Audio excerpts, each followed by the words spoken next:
Hello everyone, আসসালামু আলাইকুম। সকলকে শুভ সকাল জানিয়ে শুরু করছি আমার আজকের এই ভিডিওটি। যে যেখানে আছেন সকলে সুস্থ আছেন, ভালো আছেন। এই যে সকাল সকাল চলে আসলাম বারান্দাতে। সূর্য মামা যখনই তার আলোটা ছড়িয়ে দেয়, সাথে সাথে আমার বারান্দা ভরে যায়।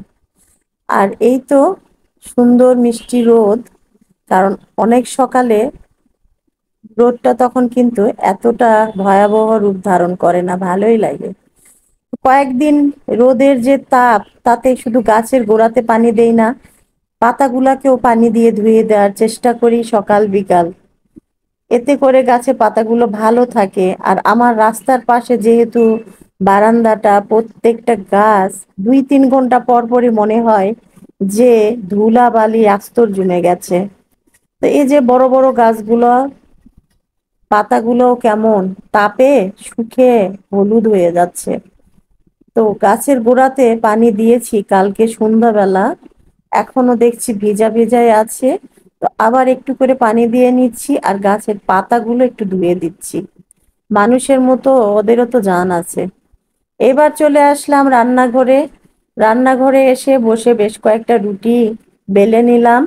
লালাটা রুটি বেলেছি, সবার দুটার জায়গায় একটা করে, কারো দুইটা করে, একটু বড় বড় করে।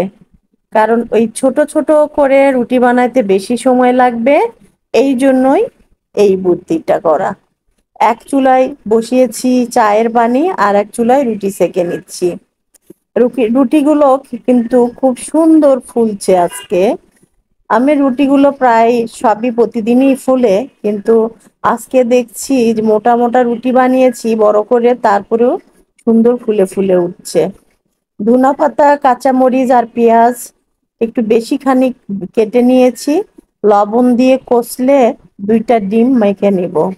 সকালের নাস্তায় সাদা রুটি, 1 কাপ চা, আর ডিম ভাজি বা আলু ভাজি বা কোনো সবজি ভাজি আমার পরিবারের সকলের পছন্দ।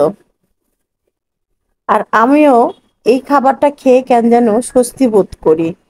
পরোটা কিংবা খিচুড়ি, দুটার কোনোটাই আমার স্বাচ্ছন্দ্য বোধ হয় না। আমার শরীরটা মনে হয় আরো বেশি ভার হয়ে যায়। তো আপনারা কে কেমন আছেন, কে কি করছেন? এখন 8টা বাজছে, আমার ঘরে কিন্তু এখনো কেউ ওঠে নাই। আমি উঠেছি 7টার দিকে। উঠে এই যে ঠান্ডা ঠান্ডা থাকতেই, এর আগে ভিডিওতে বলেছিলাম যে সকালের কাজগুলো যদি একটু রোদ ওঠার আগে একটু ঠান্ডা ঠান্ডায় করে নিতে পারেন, তাহলে আপনার শরীরটাও আরাম পায়, আর বাসাটাও কিন্তু ওইভাবে গরম হয়ে যায় না। অবশ্যই ফ্যানটা দিয়ে নিবেন, যেটা আপনার রান্নাঘরের তাপটাকে বাহিরে বের করে দিতে সাহায্য করবে। এই যে চা করে নিলাম 3-4 কাপ করে, ফ্লাক্স ভর্তি করে মানে বন্ধ করে রেখে দিব। কারণ চা নাস্তা করব, এরপরে এসে গরম গরম চা বানিয়ে নিব, এই দিন আর নাই। সেটা শীতের মধ্যে বা ঠান্ডা ঠান্ডার মধ্যেই কাটায়, এখন আর না। ড্যানিশ দিয়ে চা বানিয়েছি, আর ড্যানিশটা আমি সব সময় এইভাবেই লিড লাগিয়ে ফ্রিজে রেখে দিই। এতে করে বাহিরের কোনো খাবারের গন্ধও ভিতরে ঢোকে না, কৌটার ভিতরের দুধের গন্ধটাও বাহিরের সাথে মিশে যায় না। ফ্লাক্সে চা ঢালতে যেয়ে চা পড়ে গিয়েছিল, সেটা মুছে নিলাম।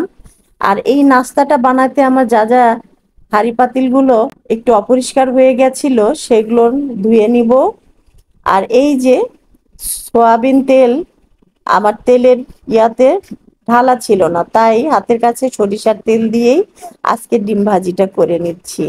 এ তো হয়ে গেল 4টা 5টা রুটির জায়গায় আজকে রুটি হয়েছে 6টা।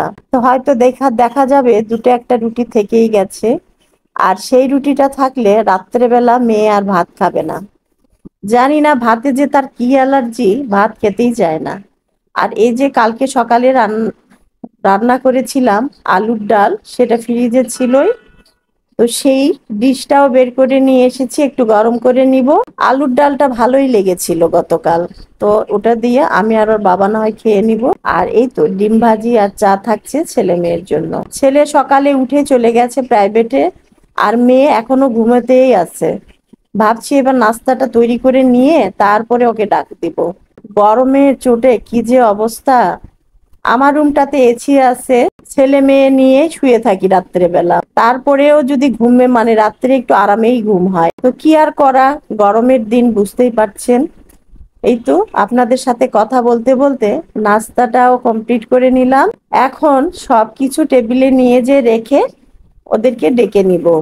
ছেলে আসতে আসতে প্রায় 11:30 12টা বেজে যাবে। আমরা খেয়ে নিব, ও যখন আসবে খেয়ে নেবে। সকলে ভালো থাকবেন, সুস্থ থাকবেন, এই কামনায় আজকে এখানেই শেষ করছি। আল্লাহ হাফেজ, শুভ সকাল।